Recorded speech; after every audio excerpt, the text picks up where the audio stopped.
Hey, what's up? This is Sarah Lee Day, and you're watching Dubsado Tidbits, the things you need to know about Dubsado delivered in bite-sized pieces.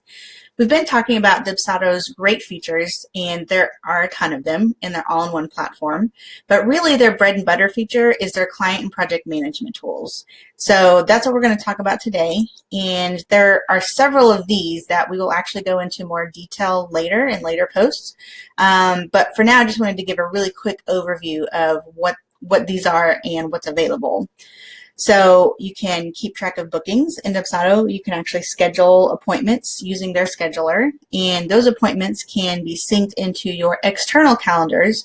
So if you're using Google Calendar or Outlook Calendar to manage all of your other appointments, that can sync into it, and that way you never double book yourself and you can see everything in one place.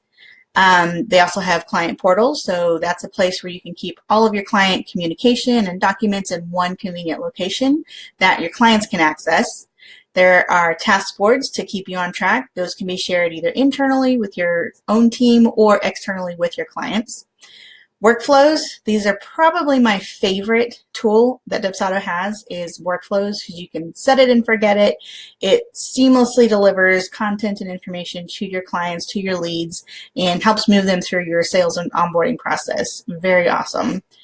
Branding, anything that you send to clients will come directly from your email address. So it'll have, your name at yourdomain.com, if that's what you have, set up for your business. And then there's also time tracking. So if you bill for your time, you can actually track your time directly in Dubsado and apply that to an invoice to send to your customers. So everything is just very seamless, very easy, all in one location, so that you can do that very easily. So those are the main bread and butter tools that Dubsado offers for client and project management. And like I said, we'll get into more detail about those in future videos. Next up tomorrow, we are going to be covering automation, which is another part of my favorite aspect of Dubsado, is how you can automate things so that everything runs very smoothly. So we will cover that tomorrow, and I will see you then.